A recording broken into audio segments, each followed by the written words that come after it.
Good afternoon to all of you who are in Charlottesville, and welcome to MWF Live.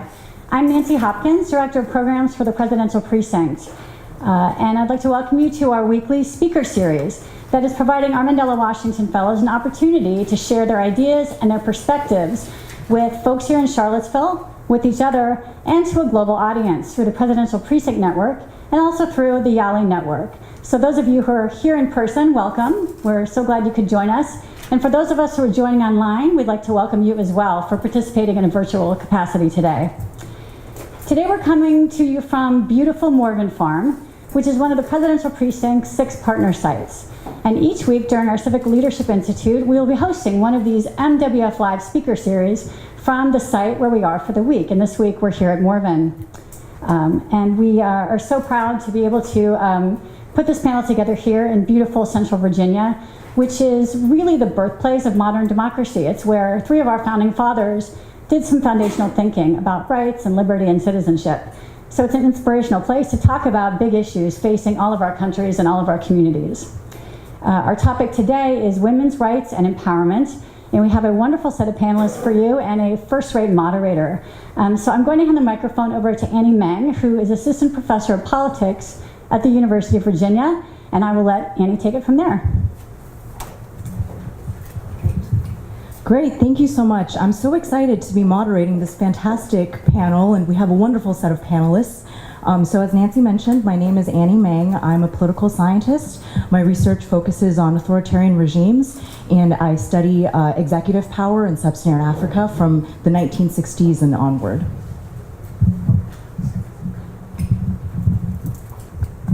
My name is Megha Venketasamy. I'm from Mauritius, and I work with women on inner empowerment. And I'm very passionate about political coaching, and you'll probably get to hear more what I do in coming minutes. Hello everyone, my name is Abinet Sitotaw. I'm from Ethiopia. I work for Care Ethiopia as a gender and nutrition advisor. My passion is gender education and girls education and women empowerment. Hello everyone, my name is Lweendo Kambela. I'm coming from Zambia.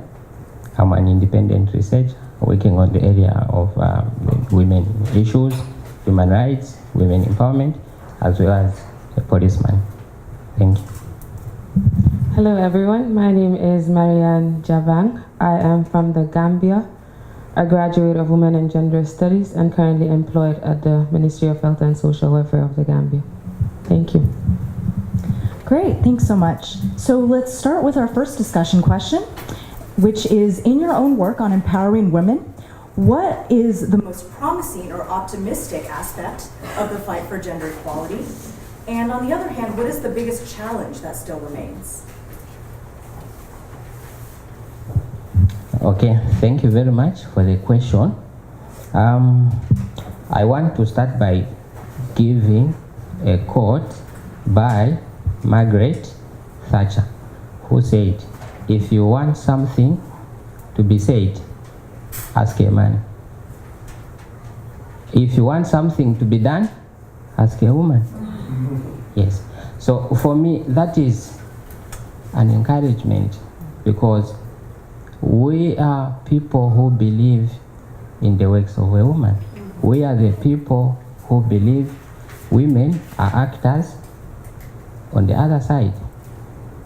Men seem to be only people who are able to talk about issues. So this is a challenge to all of the women here. I want also to state something. You know, we are coming from a situation where a woman has been considered the last in everything. I want to talk about, you know, a woman being considered at school level to be enrolled, a woman being considered the last person to be employed, a woman being considered the last person to eat at family level. Okay, but we are trying our level best globally to equalize the situation of, you know, getting enrollment, you know, getting jobs. But at family level, I think we still need to work hard. Okay, coming to the question, promising aspects globally, we have international legal instruments. which have been, thrown to us, to individual countries. We have, institutions in place already. We have beautiful programs that have been put in place to, enhance gender equality. Okay, so I want to talk more about my own country, Zambia. In 2011, a ministry was created specifically to look at issues of gender empowerment, issues of GBV. We are calling this ministry as the Ministry of Gender. Okay, we are also trying to improve the situation by some policies that have been, established. We're talking about, the national gender policy. Okay, we have also tried to draw it closer to a policeman, because I'm coming from a police background. Okay, we are trying to look at issues of gender, how we can, improve the human rights of women in my country. We have a unit which we are calling the Victim Support Unit, which does a number of issues. We are talking about research, which does, sensitization issues, which also fights hard to reduce, violence, GBV cases. Okay, now coming to the issue of, what is remaining to be done. I have mentioned so many programs, legal frameworks, beautiful, and in the African context, we are very quick. We sign quickly, but the problem, implementing. This is where we are lagging behind. We are also, facing issues of culture. In an African context, a woman is born specifically for the kitchen. In the same African context, we have taken religion as a serious matter, something which is triggering inequality. Those are some of the things that are hindering our progress. I'll hand over the mic to my colleague. I'll come back later again. Thank you very much for listening. Thank you for that beautiful question. We should start always from being optimist, right? So the positive things that I see in my work towards women empowerment and gender equality are two things. One is young men and women, the rise of young men and women who gets to school as question marks and come out as question marks, who have a space for the question why. Why is this happening? Why is my sister not going to school with me? Why is she cooking for me while I'm sitting here? So the rise of this young men and women who ask questions, who cannot take injustice, who questions the status quo, is one promising aspect of my work as a gender activist. The second promising aspect for me is communities. Even if people don't go to school, they have wisdom. So they use that wisdom to say or to believe in a philosophy that is, do not do unto others what you don't want others to do unto you. So you don't do to a woman what you don't want a woman to do unto you as a man. So we have such communities. If you ask me, in Ethiopia, for example, we have a community called Auramba. If you go to Auramba community, you'll find women farming, you'll find men baking injera, which is our staple food. So, again, even in my current work, we have VESA groups. I work for CARE Ethiopia, and I really admire the fact that what CARE Ethiopia is trying to do is trying to bring men and women together so that they're integrated in the economy as well as social aspects of our countries. So these groups usually get together to save as, village saving, economic and social associations. So they don't only, get women together, but they demand that men bring their women and sit with them together. And that is a step for me towards integrating women to the economy, politics, and also social aspects of our countries. Those are the two promising aspects I see as a gender activist. And if you ask me about the challenge, it's one for me. It's patriarchy. So no matter how hard we try to bring about gender equality, patriarchy remains. Why patriarchy remains? Is it because men created patriarchy? No, it's not. We created patriarchy together. We have a say in it. I use a social construction theory to define what patriarchy is and how it came into being. So I don't want to take you to the genesis of patriarchy, but we created patriarchy by negotiation. We created gender roles. We say women are appropriate to the domestic sphere, and men can do more in the in the world. So there is a saying: as men grow up, they will grow wings. As women grow up, they will grow roots. So women stay in the domestic sphere while men go out and fly. So you can imagine the impact of patriarchy on both, but I'll come to that later. For me, what remains as a challenge is patriarchy, because we negotiate our gender roles and we say, okay, we take this and we take that. And when we want to renegotiate, there comes a problem. Because some are comfortable with it, some are not. So that's the biggest challenge. Thank you. Well, I believe we are 4 women here on this stage, and there's a man. So that's one of the biggest achievements. 5 years ago, we wouldn't have that. Even back in my country, we were still fighting for panel, because we talk about many women issues, but most of the time you're going to have 3/4 men and 1 woman, and that's very tough. But what's very hopeful and positive for me, right now we are evolving in a space and phase in time where people are opening up. We are opening up. We've been hearing each other for the last week, and we are opening up to the fact that things are not what they are. We've been constructed, we've been domesticated, and that's probably where the main challenge lies. Back home in Mauritius, we have frameworks. We have laws, we have acts, we have bills, we have a lot of things being done on a legal framework.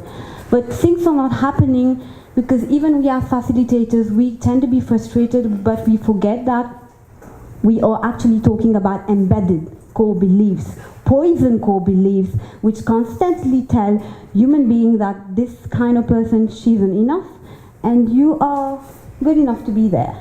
So this will take time. It will take the time it takes. And probably I often say that I might die, I won't see it. Probably my son will see it one day if I have a son. So the biggest challenge is core beliefs, and if you're here today among us, it means that either you've shifted or you're ready to start shifting. Thank you very much for that question. Based on my work experience, I think I'm more optimistic about the political will that's present in my workplace, because I'm employed by the government. So I could be all about gender equality, but if my government is not willing to have that political will to achieve gender equality within my country, then that would be a big disadvantage. So basically, based on my health experience, government is always promoting initiatives that are sensitive to the health needs of women. For example, we have free maternity care for all women across the country in public hospitals. We also have free cancer testing, free cervical cancer vaccinations that young women could do at our public hospitals. And also, the most important one, I feel, being family planning. We have strong family planning structures in place that will allow women to make life choices based on their individual needs and assessment of what they feel is more like a reproductive right. The challenge, however, remains that we continue to see, within my societal context, we continue to see women as the ordinary. So we can have a medical doctor that's qualified, a male medical doctor who's qualified, and a female medical doctor that's qualified. And importance is always given to the male medical doctor. You have old people coming for referrals to our main hospitals, and they'll prefer to be checked on by a male medical doctor than a female, because they feel the male is always more qualified. So that alone is a challenge which I hope we could overcome by having open dialogues through information, through education and communication, in the sense that we'll open up the roles of women beyond the home and making it known that they are capable as much as the medical male health worker is. Thank you. Great, thank you so. Oh, did you want to follow up? No. Thank you so much for these really thoughtful responses. I feel like a lot of great themes were brought up, and we'll certainly keep talking about them in the discussion. So the second question is actually something that has kind of been touched on a little bit already, and I think that it's an incredibly important aspect of the conversation, which is that when we talk about women's rights and gender equality, we sometimes forget that educating and empowering men is an incredibly important part of the conversation. Patriarchy is harmful for both men and women. So what I would like to know is, to what extent are men a part of the current movement and conversation, and how can future work incorporate education and empowerment of men towards gender equality? Okay, thank you very much for the question. For me, the fight for gender equality, has to start at household level. We have a very big responsibility as husbands in our homes.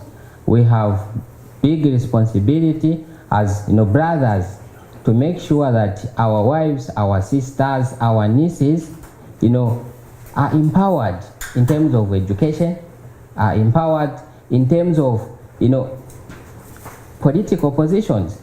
The situation that perhaps I see in my case is that we men have not accepted that women have the potential even to perform better than we can.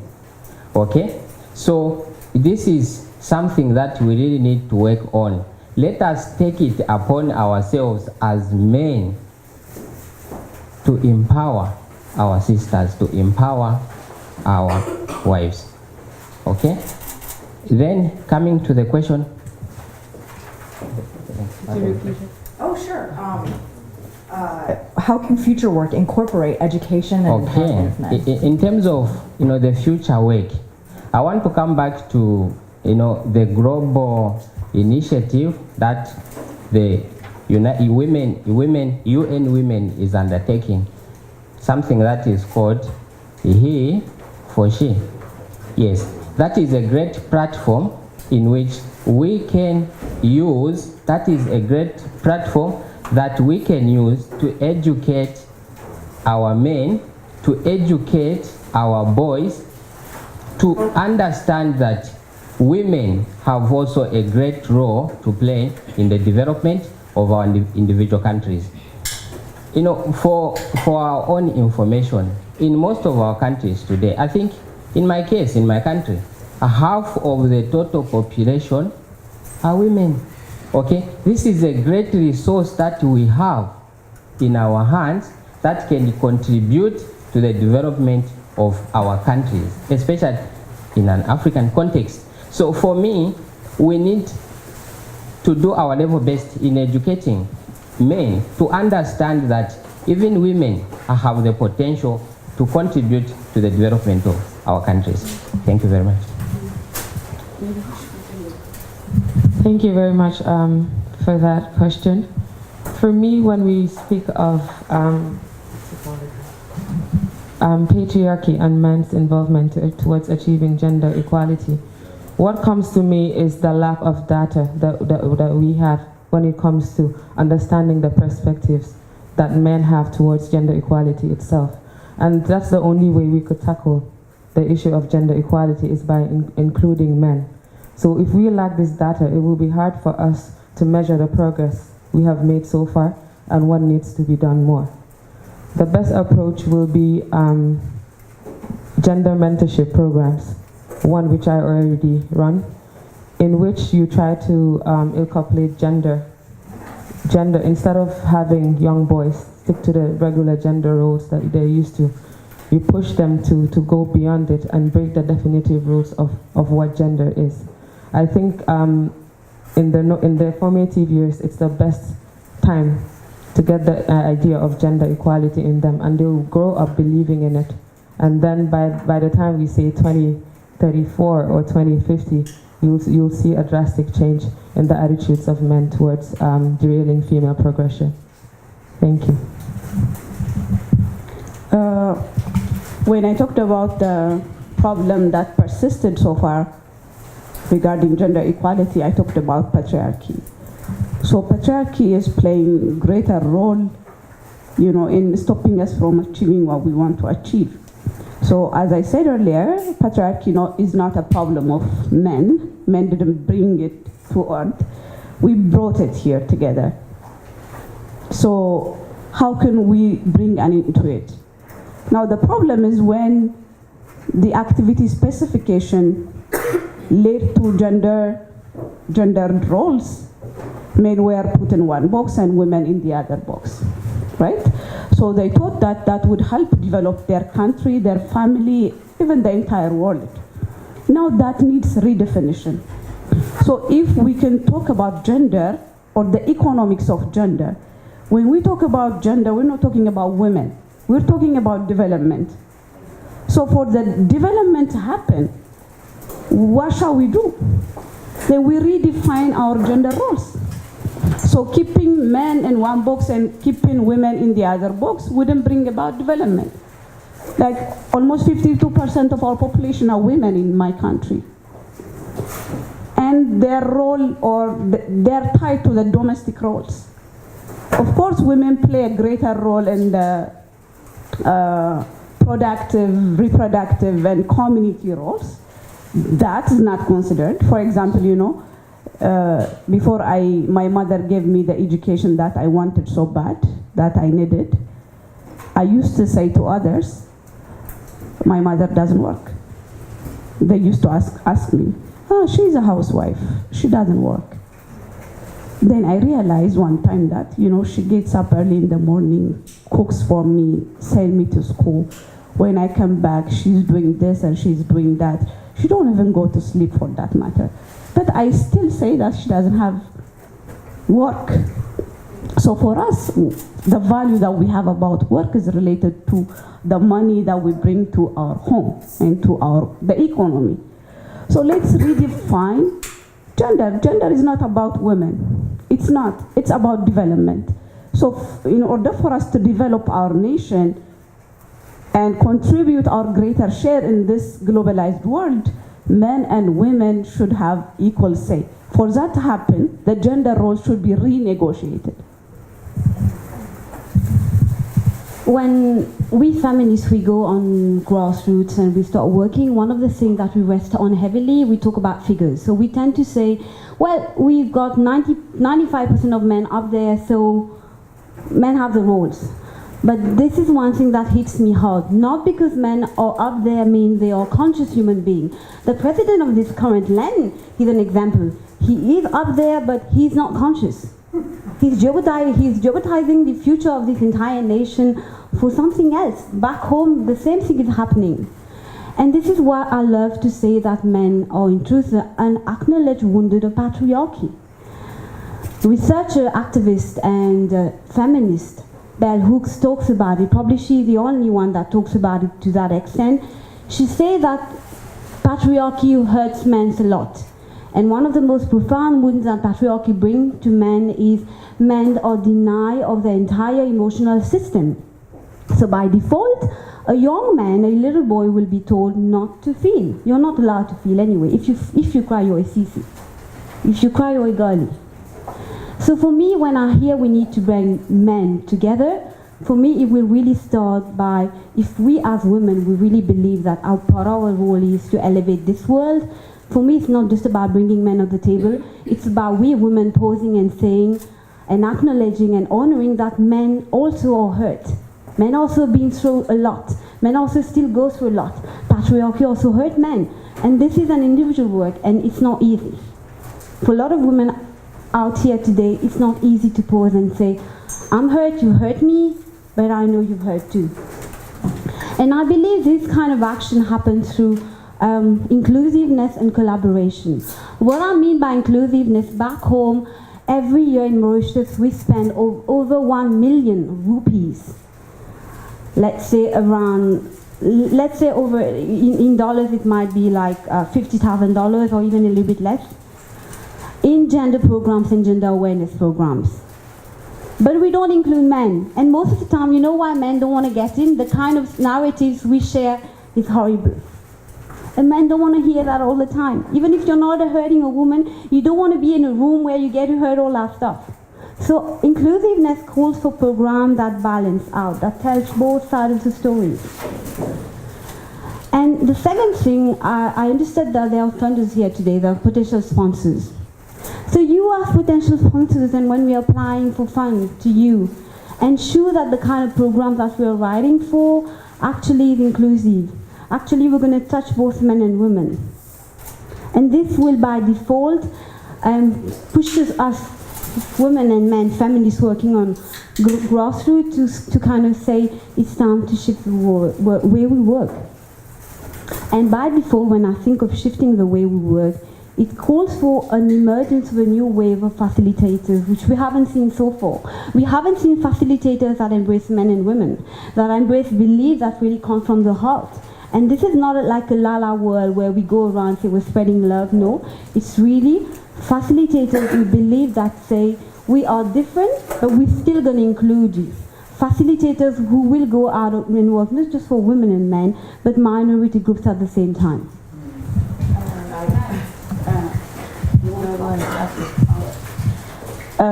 I understand that patriarchy also affects men. For me, what affects men more than patriarchy, because we don't have to forget the definition of patriarchy, it's the power imbalance. So where does the power lies then? It's obvious, isn't it? It's with men. Men having power over women. Don't misquote me, I said they didn't bring it upon themselves. We contributed as a women for that to happen. So what hurts men the most for me is masculinity, the concept of masculinity. So it goes down to the gender roles than patriarchy. So we have to try to distinguish between what patriarchy does to women. It's devastating. Patriarchy does so many horrible things to women than it does. You know, we have to talk in comparative terms, right, somehow? So yes, I agree to the fact that masculinity is, we even have toxic masculinity, right? That really hurts men. Men who cooks for their wives if they want to do, they're sissies. Men who even want to buy flowers for their wives will be told, you know, when you give birth, you'll just take a diaper home. You're not gonna bring her flowers. So just don't act like, you know, these things, they're being teased. So for me, yes, we have to include men in our conversation. Men are an integral part of the movement towards gender equality. How is the question? One, training and awareness is very important. Two, using role model men. There are men who stand out and who says, you know, I don't care if you tease me, because people are threatened. When they are trying to go out from their gender box, they will come and tease you. You have to be resilient to come out and say, you know, whatever you're saying, it doesn't make sense. It doesn't make me less of a man. I don't have to hit a woman to be called a man. We need such men to come to forefront and say, this is how normal society should be reorganized. So we have to differentiate between what patriarchy does to women and what masculinity really does to men. I'm also compelled to say something. You see, as men, we need to change our mindsets. You know, for me, if today I cook at my home, some woman passing sees me cooking, I'm all over the news. Okay? He is weak. He is what? He is being controlled by the woman. Found in the kitchen. What's wrong with cooking for my family? What's wrong with helping her to wash? What's wrong with doing what is intended to be done by women? What's wrong for us to do it? We need to look, ladies and gentlemen.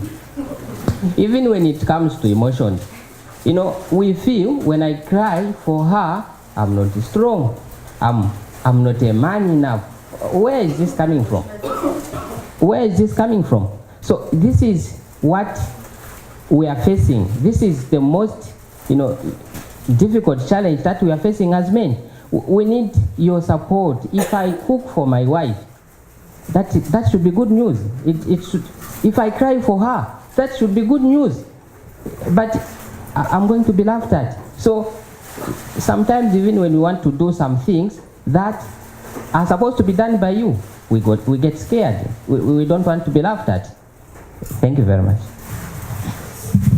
With regards to patriarchy, I personally feel that patriarchy with regards to gender equality is more of a misunderstanding that exists between men and women. Because when we speak of, for example, like this topic, gender empowerment and women's rights, automatically for a man, anti-women's rights positions are widespread across Africa. It's everywhere. When you speak of women's rights and empowerment, they think it's basically taking what culture and society has given it to them as a privilege. So there's this psychological approach to it. They make you feel as a woman that if you believe in women's rights, you're talking about white feminism, white empowerment, what they see on TV. And in that way, they feel that you're living what your societal beliefs are. And that psychological approach works for most women, because even within women, rural and urban women, it creates divisions. As to you know what women empowerment is, but I don't. So I did rather stick to what my patriarchal structures has already taught me, and that alone is a problem. So it all comes back to the sensitization, how well we're opening the dialogue between the sexes. So if we make it clear, for example, in the case of Gambia, if you approach a man and tell her, I'm all about women's empowerment, then obviously that will create a defensive mood. But if you try to explain to the man that, for example, 54% or 52% of our population are women, if we empower them, that's the key, it's a central structure for national development. You will develop, I will develop, and also the nation as a whole will develop. And since everyone has been pulling some quotes, I will quote Hillary Clinton, who said that over and over again, women have proved that if you give them the opportunity, the tools of opportunity, that is social empowerment, political empowerment, economic empowerment. Over and over again, they have overcome and lifted themselves from poverty. And if they lift themselves from poverty, unlike men, they don't lift themselves alone. They lift their families, they lift their communities, and their nations as well. So again, I think it's critical we open up the dialogues between the sexes. It's not about taking male privilege from them. It's not about taking religious or social privilege from them. It's more of balancing. You have had it for a long time, so now let's tip the scale a bit. We need balance for national development, not war against the sexes, and that's critical. Great, thank you so much. So speaking of quotes from Hillary Clinton, the next question is, what is the current status of political empowerment for women? How can women be better represented in politics? And how can women be better supported to run for political office or other leadership positions in general? Okay, thank you very much. I think I want to do much on my country, Zambia. In terms of political participation, we have been, I think, perhaps the only African country in the southern part of Zambia with the vice president being a woman, which is something which I'm proud of, and she has been working so well. So far, we are grateful. Okay, then in other situations, I can talk about other institutions like the judiciary is also headed by a woman.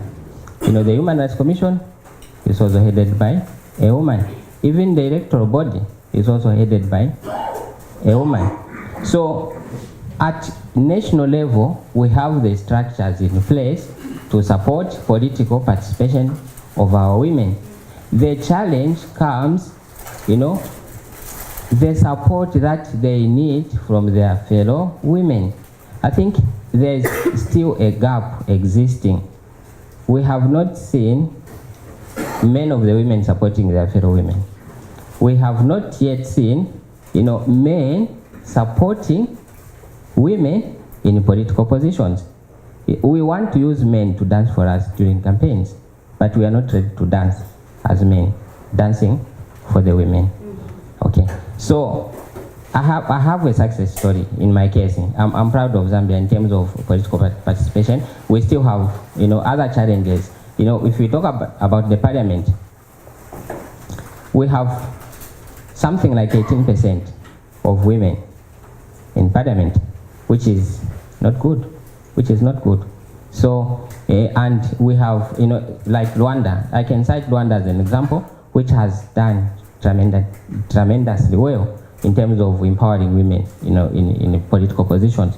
I think the percentage, if I'm not wrong, is around 61% of women participating, at the National Assembly level, which is a good example, and that is what we should work hard. That should be our target. Thank you very much. I would like to congratulate Zambia for having at least 18% of women in parliament. Because for the case of Gambia, it's different. Out of the 53 seats in parliament, only 6 are women. And it is worthy of note that out of those 6, 3 are nominated. So political representation in terms of, well, there have been cases, striking cases of breaking that glass ceiling. Because to start with, women, currently we have, for 2 decades, we've had a female vice president. We also have currently we have a female overseeing vice president. We have a female national speaker in parliament. But my question is always, if you take these women to take political positions, who are they there to represent? Is it just a symbol? Or are they actually representing women's issues?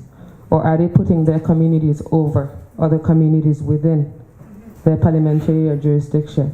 So these are issues that we should consider when we're talking about women's political participation. Yes, the numbers look good up there, but then in practical sense, who are they really there for? I think that can only be done if we try to make some sort of monitoring system to see when women are in top leadership positions, who do they benefit? What group do they put over? Is there a gender balance, or do they tilt too much into the feminist aspect, or do they try to hide under this cloth of being a submissive woman? These are things that we could definitely look into. And also, with regards to encouraging more women to get into political and leadership roles, first we must start by shifting their gender roles. For example, taking care of their children. If government should come up with initiatives that will kind of shift the gender role of taking care of their children, for example, opening more daycare services for public use, and not just women having to pay personally from their pockets for daycare services, because some women will be willing to go to their daycare but can't afford it, so they'll have to put their education or work on hold to take care of their children. Also, we must try to bring into context childcare. When we talk of childcare, we only think of it as a woman's job. You hear more of maternity leave, but there's paternity leave for both. So how about we raise awareness about around these childcare issues and try to make it a gender role to play, and rather not just a woman's role to play. I think these two key things will try to encourage more women to participate in public leadership as well as political representations, because then they have their male counterparts to fall back on, and not just them doing it alone. Thank you. When it comes to political representation, we're not there yet, which means 50% in our parliament. Well, we're improving. We're at 38.8% now, which is good. We're ranked the 16th, and while Rwanda is number 1 from surveyed to about 200 countries. So, well, I cannot deny that we're improving with lots of other challenges, which I wouldn't want to go in detail. We have like about 24 ministries. Then of the 24 ministries, 3 ministries have 3 women ministers. And luckily, construction, which is like the daily motto in our community, we are doing this and that, railways and buildings. We have a women minister for the construction ministry. We have a women minister for culture and tourism, and obviously for women and children affairs ministry. So, well, we're improving in terms of numbers, but I must say we must do more in terms of participation. You don't have to be there just to sit there and to, to be counted, right? So you have to have a voice, and what we can do about that is we have to question our implicit bias. We all have implicit biases towards women in leadership, so we don't believe in them. I hear that even there are other women who doesn't believe in the capacity of women as leaders. We have implicit. It's not a problem of men. It's a societal construction. So we have it in men, we have it in women.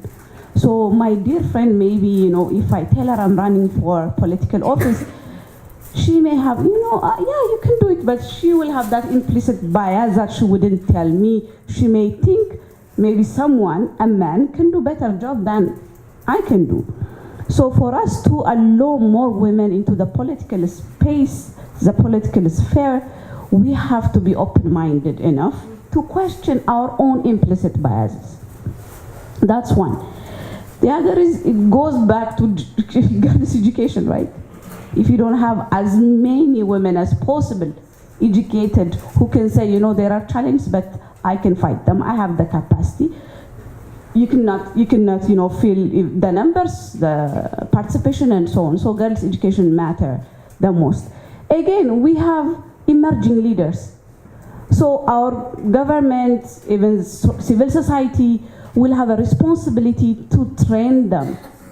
They're emerging leaders, to groom them into higher political offices, to coach them, to mentor them.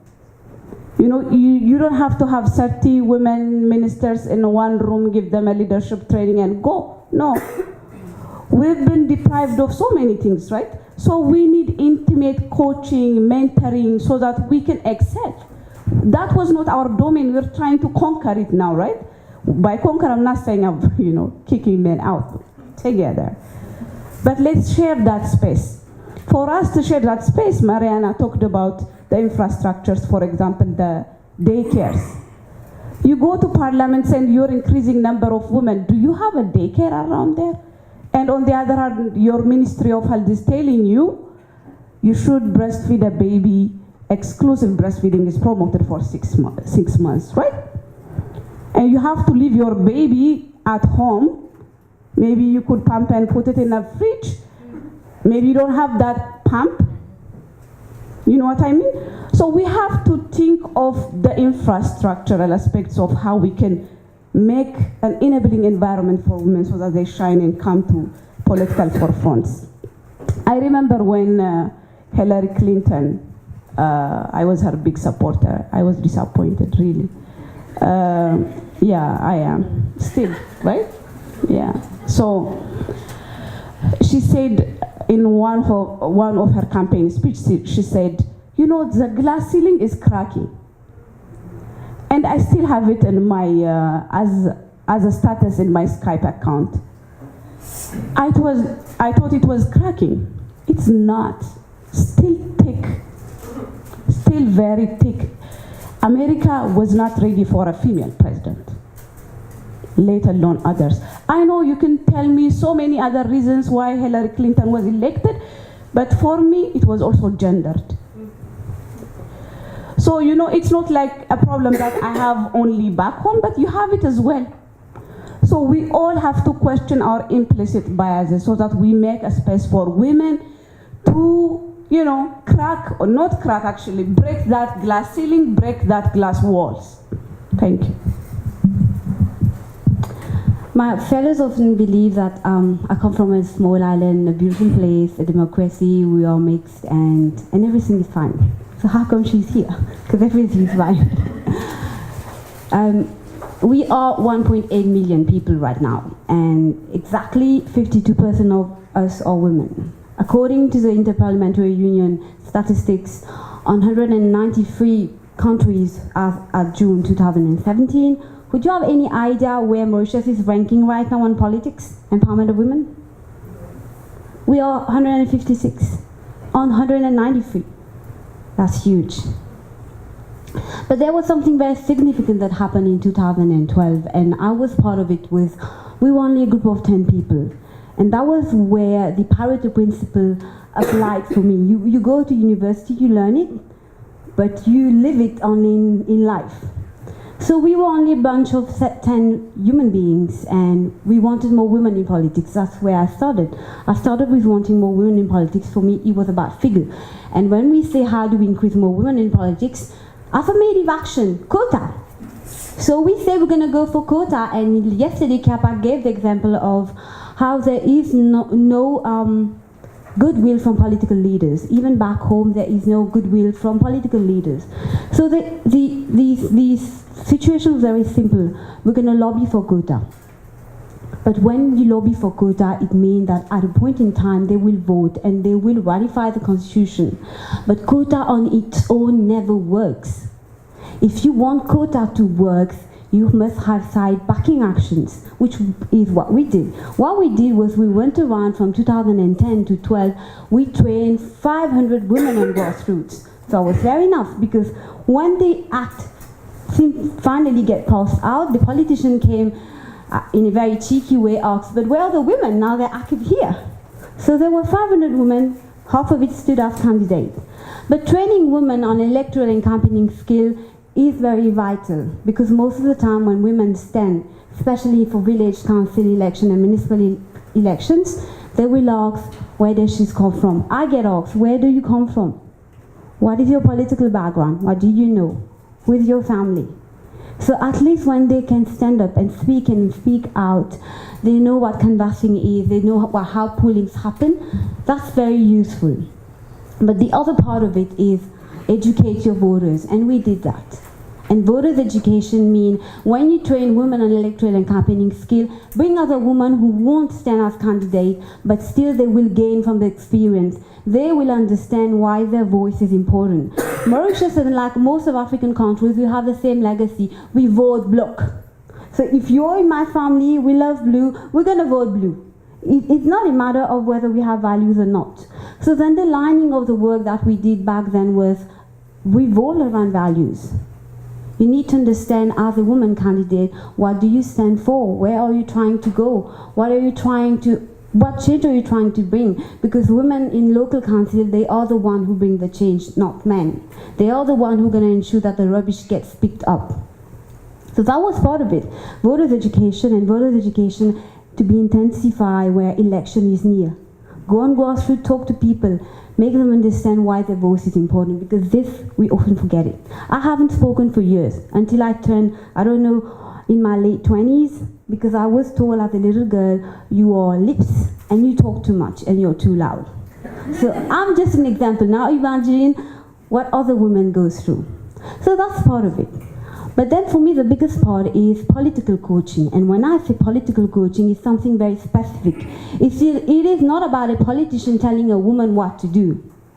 For me, political coaching operates in a very different context. And earlier, Godfrey was sharing an example of a woman threatening the entire opposition in his country, give her the post of the president of the coalition opposition, or else she will commit suicide. This is where concept like political coaching gets in. Women need to understand why they want to be there in a position of power and lead the way. Because this is not about having more women in politics. This is about having women who understand why they want to be there, and what are they trying to achieve, and how are they going to get there. So for me, if I had to sum up how we can potentially increase the number of women in politics, it would be through affirmative action. But affirmative action needs to be backed by training, need to be backed by education, need to be backed by education because even laymen like us, voters like us, need to understand what quotas are for. We need to bring electoral commissioners on board so that they explain what the Constitution is all about, why quotas are important, because in our countries, people don't even know that there's something known as Constitution. They don't even know that there are human rights and what these rights are all about. And then finally, yes, it's very important that potential women candidates go through a process where they define why they want to stand as candidate, what are their values, what they stand for, and how will they go about with it.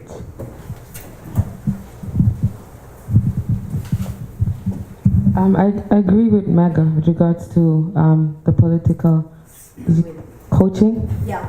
Yes, and like Abinet was saying, that the glass ceiling is not broken, and I feel the only way we could break it is if these women political figures try to mentor the younger ones, going into areas where women are overrepresented based on their traditional roles. For example, you have women still focusing on home economics. You have nurses who are capable of becoming medical doctors but still focus on being community health nurses at the local level. So mentorship plays an important role, which I think most African countries lack. Because you'll notice African women, based on my experience, prefer to work with men than working closely with women in their workplace. So they're more comfortable with working with men because they don't see them as threat. And I think that's when one thing that the mentorship can come in, where you have the young ones talking about our challenges and how we view the perceptions and ideologies of women in top leadership, and as opposed to them seeing us as threats. Okay, just in brief, in terms of support, I think for me the basic thing is we just need to accept that women can also perform as leaders. Women can also perform in all the political positions. Then the second one, in terms of political participation, you see, politics in the African context is a dirty game. That is what most of the people say. Dirty in terms of insults.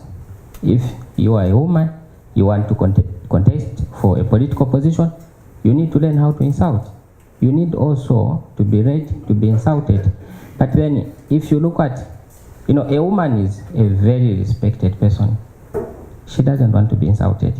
So who is ready to go on the podium and be insulted as a woman? So the basic support that we can do as men, including women, we need to clean up politics in the African context.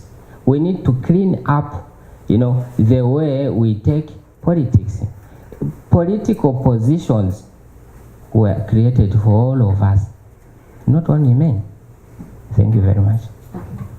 I totally agree with him, and this can be seen in the case of Parliament, where a lot of slut shaming takes place. It's a key sector where mainly all the key national decision making is taking place, yet women are shying away from it. Globally, only 23% of women are parliamentarians. The rest are male, and Parliament should be central in decision making and increasing the capacity of women in political positions, because that's the only way they could make decisions. So I totally agree with him.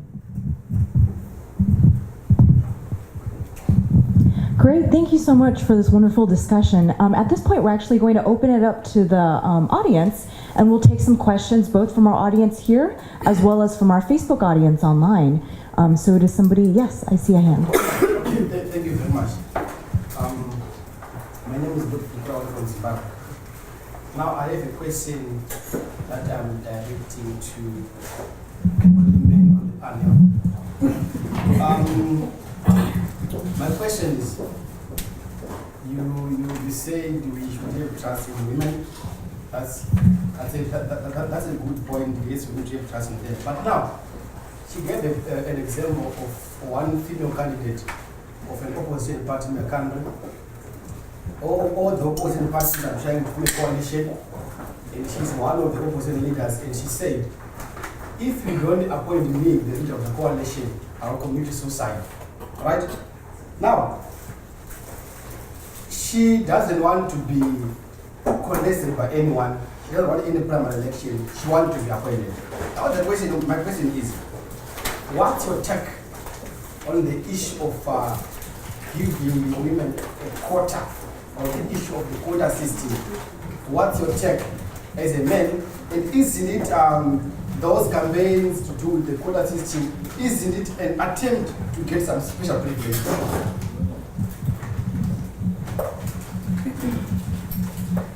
Okay, thank you very much for the question from the panel.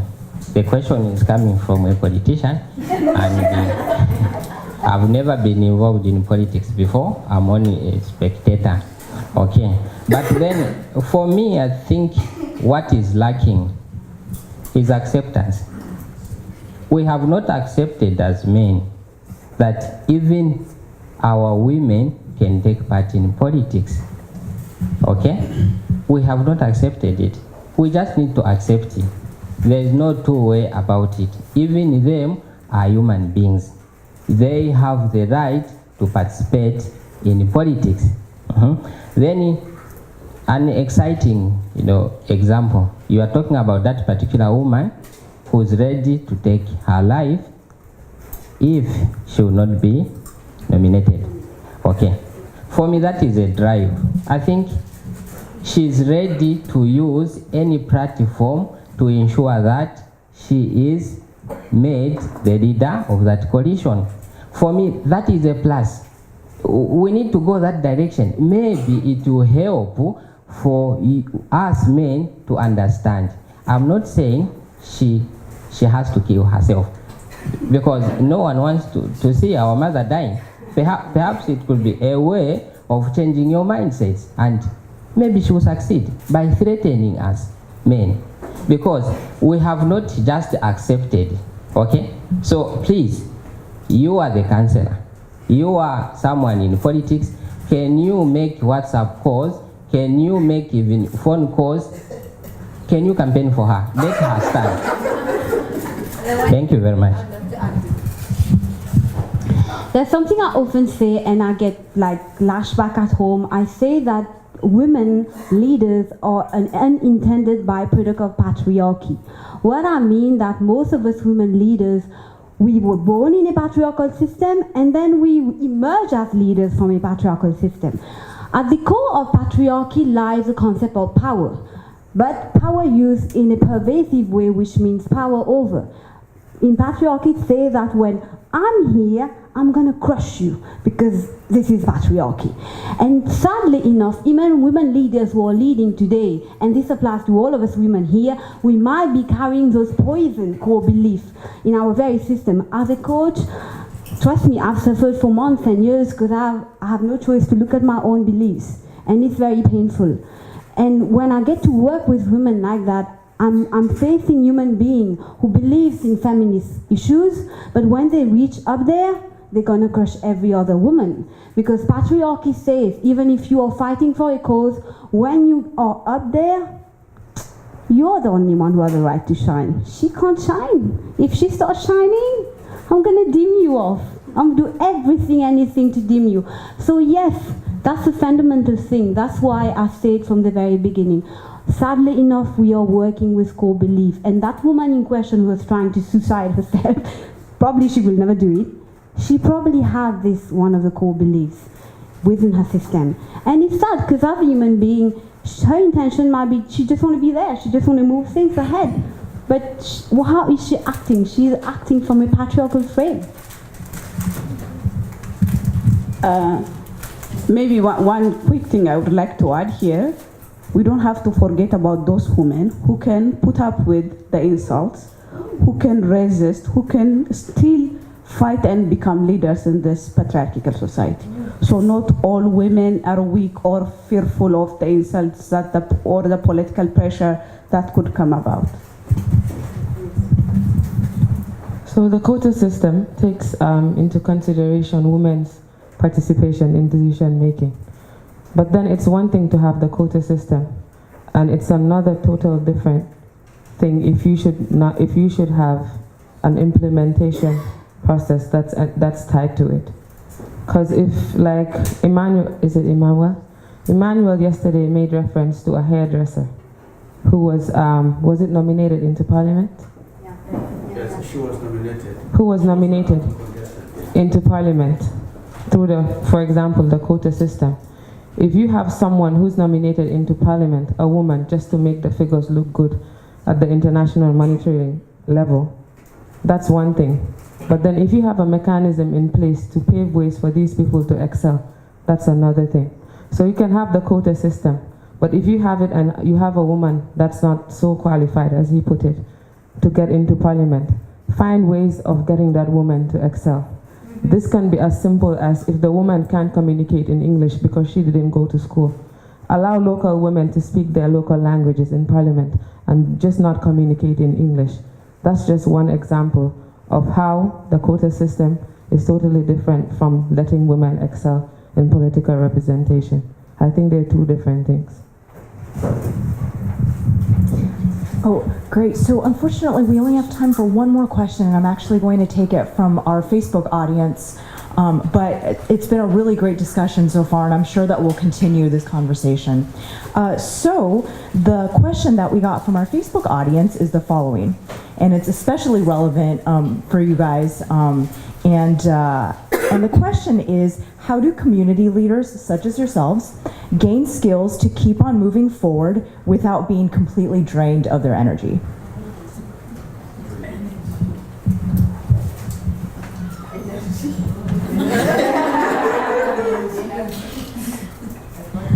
That was my first lesson in 2010. When you're so passionate about something, and especially when you have your own wound attached to it, because all of us here, we've been hurt in a way or another, and then we say, because we are hurt and it's hurting us, let's give time and invest. The first thing that I learned is, as a human being, you need to have a focus and you need to have boundary. If you are out there trying to save other women, you've lost it. It's not about saving women or men, it's really about facilitating a process. So when I go and work with people, whether as a service provider or as a volunteer, I keep in mind that I'm simply facilitating a process. I'm going to be there, I'm going to listen to you, but when I'm done, I'm gone. That's the first thing. I'm not draining.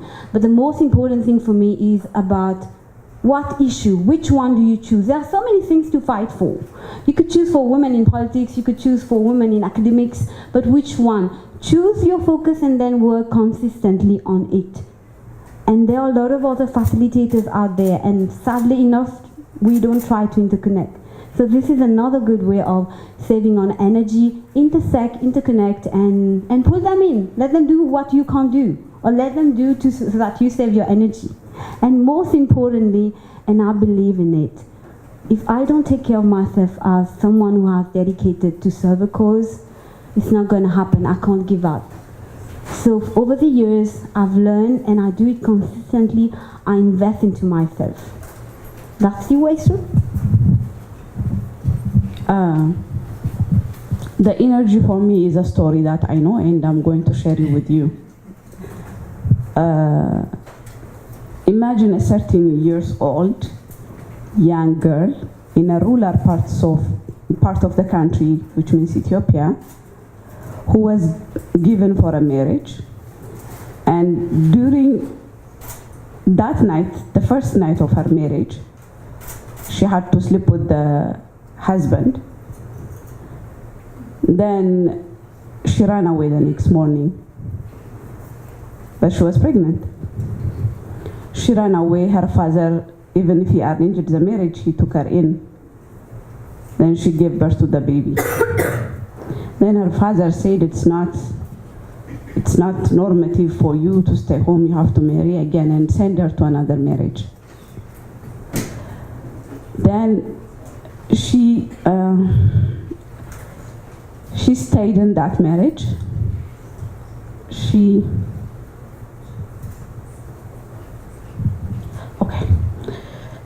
And she gave birth to a baby girl. Now again, another beautiful baby girl. Then this marriage was working out for her very well. She loved her husband. Unfortunately, he died. So she had to come to the city to live with her aunt. She started living, and the pressure is that, she had to give her other child to another aunt. She cannot take them all in one house. So people told her that she should get married, try to get a space to live in so that you bring your girls together and, raise them. Then she had to work different kinds of things, including she was a maid, she was a daily laborer, she was everything and anything else. Then she met this man who would like to marry her again. Remember, she's looking for a home. So she went again for a marriage. And it didn't last that long, With all this, I want you to think about the access to contraceptive, lack of education and things like that. Then, when she got pregnant again, that husband, he got violent.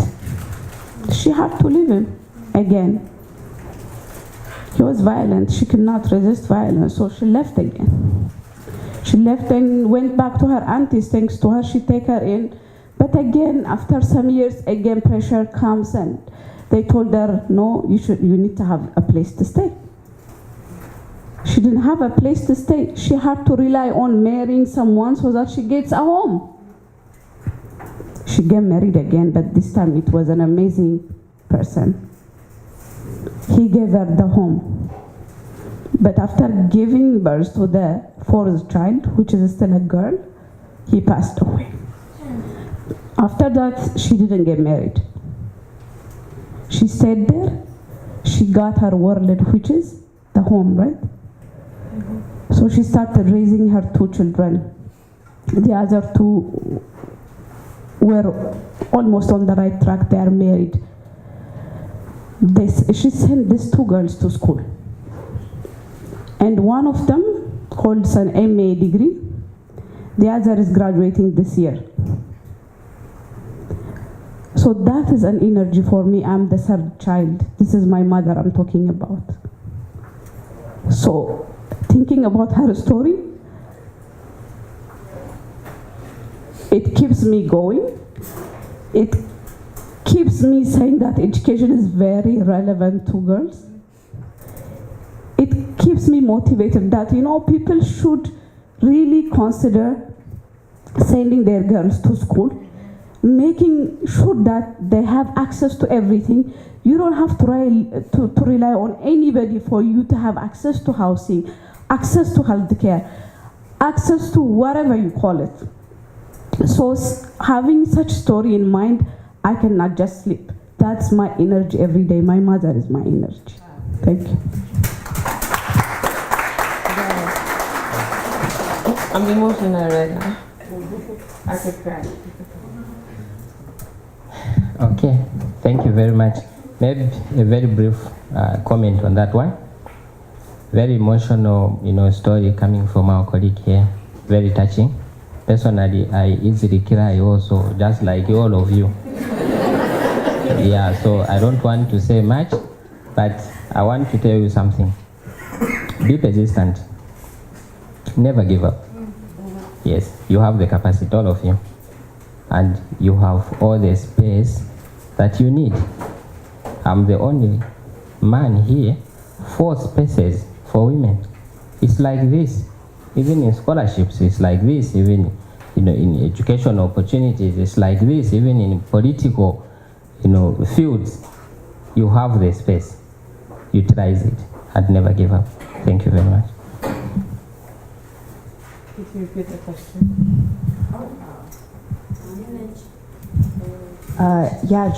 As community leaders, how do you kind of stay energized and do your work without being too drained?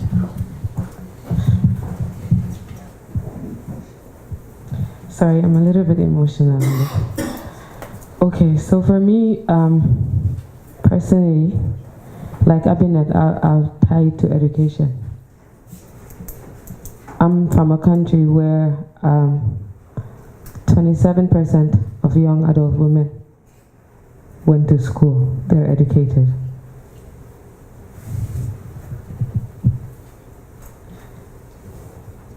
Sorry, that story really got to me.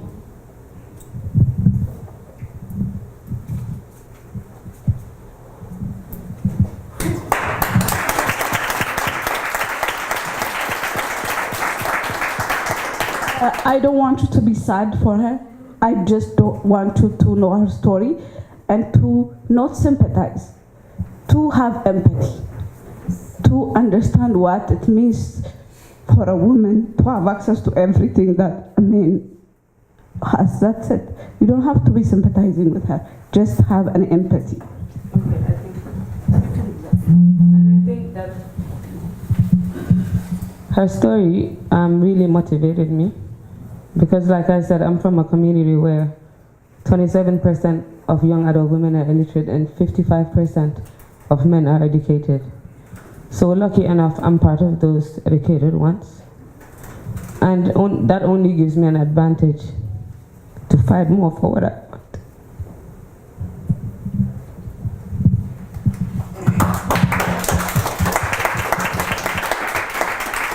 Well, I wanted to thank all of you for your amazing stories and your wonderful thoughts.